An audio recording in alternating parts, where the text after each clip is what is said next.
ফের আবাসে দুর্নীতির অভিযোগ, ফের বিক্ষোভ প্রতিবাদ। দক্ষিণ চব্বিশ পরগনার ফলতা থেকে কোচবিহারের শীতলকুচি, সর্বত্রই এক ছবি। আবাস, গরিবের আশ্রয়। তৃণমূল জমানায় এই আবাস প্রকল্প নিয়েই ভুরি ভুরি দুর্নীতির অভিযোগ। পালা বদলের বাংলায় একে একে মুখ খুলছেন অনেকেই। ভয় আউট, ভরসা ইন।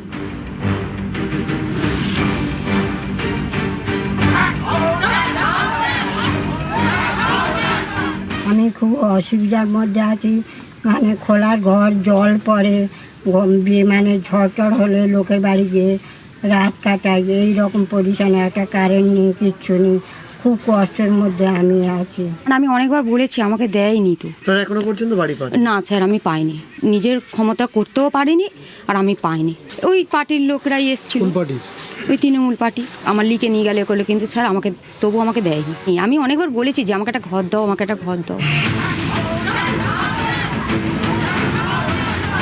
ফলতার দেবীপুর গ্রাম, এখানে আবাস তালিকায় একাধিক অসঙ্গতি। এই দেখুন সেই তালিকা, কোথাও উপভোক্তার নাম নেই, কোথাও আবার উপভোক্তার জায়গায় শুধুই জেড। বিভিন্ন রকম আমরা পেপার পাচ্ছি যেখানে দেখা যাচ্ছে নামের জায়গা পুরো ফাঁকা, বা ZZZ@something এরকম ভাবে নাম দিয়ে 1,20,000 কমপ্লিটেড করে পেমেন্ট দেখাচ্ছে। এক একটা বুথে প্রায় 25 জন, 27 জন, 29 জন এরকম ভাবে এক একটা বুথে দেখতে পাওয়া যাচ্ছে। শুভেন্দু বাবু যেরকম ভাবে বলছেন, আমাদের আশা করা যায় যে এগুলো ফেরত পাওয়া যাবে। প্রত্যেকটা অঞ্চলে প্রায় 50-60টা করে বাড়ি এমন যে কোনো নামই নেই, কিন্তু টাকা উঠে গেছে। সেখানে নামের জায়গায় ZZPP, ঠিক আছে, এরকম করে প্রায় 20-30টা। তারপর কোনো জায়গায় নাম নেই, শুধু পি লেখা, টাকা উঠে গেছে। এগুলো বিশাল বড় দুর্নীতি হয়েছে। সেখান থেকে তো কাটমানি খেয়েছে, যাদের নামে হয়েছে তাদের কাছ থেকে নিয়েছে, এবং আমরা RTI করেছি, আরো কাগজ এলে আরো দেবো আমরা। এই তৃণমূলের লোকরাই এরা দিয়েছে, এবং এর সঙ্গে যারা পঞ্চায়েতে যারা দায়িত্ব ছিল, যারা ঘর দেওয়ার দায়িত্ব ছিল, তারা যুক্ত রয়েছে। সব কটাকে জেলে ঢোকানো উচিত।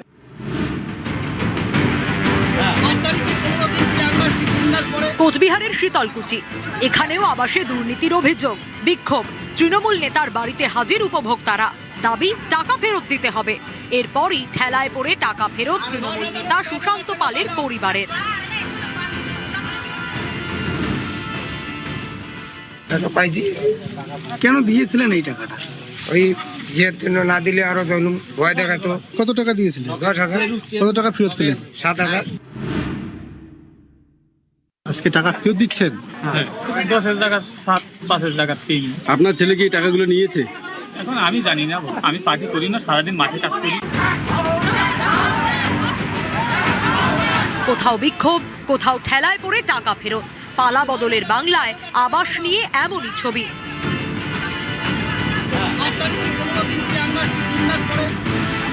নিউজ 18 বাংলা। 100 দিনের কাজের জামানা শেষ, এবার থেকে 125 দিনের কাজ। মনরেগা এখন থেকে ভিবিজি রামজি। উপকৃত হবেন বাংলার 2.5 কোটির বেশি জব কার্ড হোল্ডার।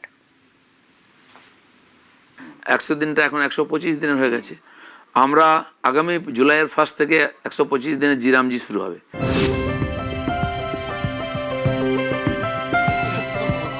মনরেগা অতীত, 100 দিনের কাজ অতীত।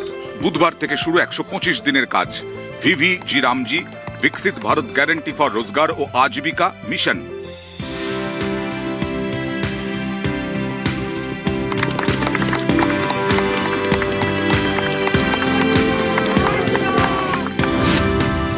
এতদিন 100 দিনের কাজ পেতেন জব কার্ড হোল্ডাররা, এবার থেকে তারা পাবেন 125 দিনের কাজ।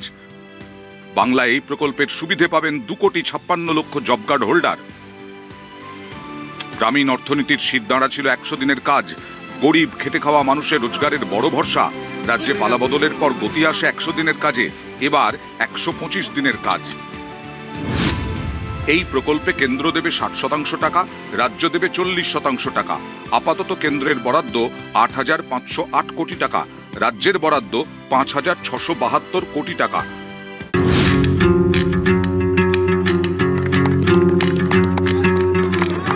বীরভূমের সাঁইথিয়ায় শুরু ভিভিজি রামজির কাজ। সূচনায় হাজির বিজেপি বিধায়ক। কাজপুরে জি রামজির প্রকল্প 125 দিনের কর্মসংস্থান, এই কর্মসংস্থানের আজকে শুভ দিন। কাজের উদ্বোধন হলো। 125 দিন কাজ সকলেই পাবেন। তৃণমূল জামানায় এই 100 দিনের প্রকল্পে পাহাড় প্রমাণ দুর্নীতির অভিযোগ ওঠে, যার জেরে এই প্রকল্পে টাকা পাঠানো বন্ধ করে দেয় কেন্দ্রীয় সরকার। আপনারা জব কার্ডে টাকা পেয়েছেন? না, দেয় না আমাদের, নেতারা খেয়ে নিয়েছে। জব কার্ড আমি পাইনি, 5 বছর 6 বছর তারপরে জব কার্ডটা দিয়েছে, টাকা কোনোদিন পাইনি। না, আমরা টাকা পাইনি। আমাদের 18,000-এর মধ্যে 4,000 টাকা দিয়েছে, বাদ বাকি টাকা বাকি আছে। পঞ্চায়েতে গেছি, ব্যাংকে গেছি, টাকা ঢুকলেই দিব তাই বলে দেয়নি। ক্ষমতায় এসেই দুর্নীতি রুখতে কড়া পদক্ষেপ করে মুখ্যমন্ত্রী শুভেন্দু অধিকারীর সরকার। জব কার্ড হোল্ডারদের ফেস অথেন্টিকেশন চালু হয়, ডিজিটাল হাজিরা বাধ্যতামূলক করা হয়, নির্দিষ্ট অ্যাপ ডাউনলোডেরও নির্দেশ দেয় সরকার। কাজ হবে কিন্তু দুর্নীতি হবে না, এটাই এই সরকারের নীতি। নিউজ 18 বাংলা। রাস্তা আছে, গাড়ি চালানোর জায়গা নেই, রাস্তা দখল করে পার্কিং, যার জেরে ট্রাক, ট্যাঙ্কার, গাড়ির মিছিল। হলদিয়ার লিংক রোডে পদে পদে বিপদ, বাড়ছে দুর্ঘটনা। দ্রুত পদক্ষেপের আশ্বাস জেলা শাসকের।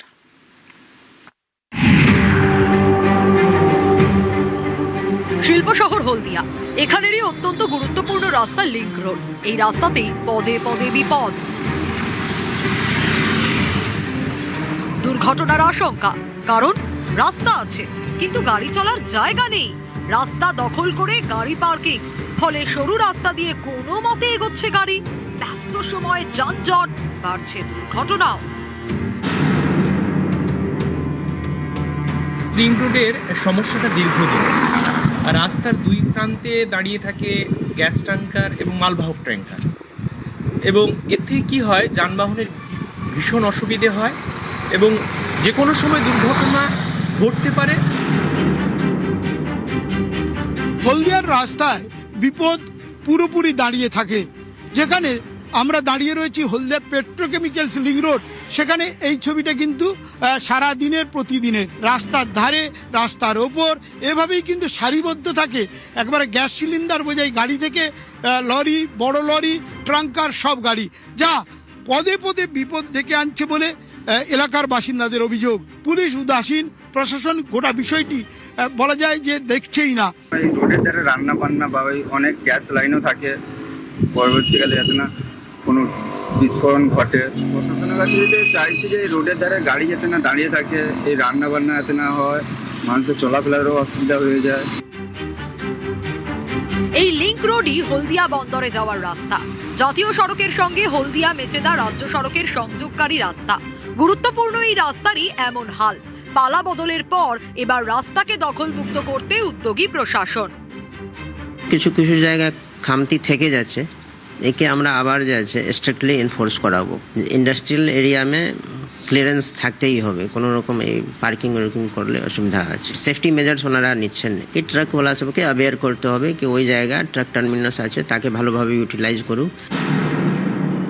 হলদিয়া পেট্রোকেমিক্যালস লিংক রোড শুধু নয়, বিভিন্ন রাস্তার উপর এভাবে রাস্তার ধারে, রাস্তার পাশে একেবারে এভাবেই একের পর এক গাড়ি বিপজ্জনকভাবে দাঁড়িয়ে থাকছে, ঘটছে দুর্ঘটনা, কিন্তু টনক নড়ছে না প্রশাসনের, অভিযোগ করছেন শিল্পাঞ্চল হলদিয়ার মানুষজন।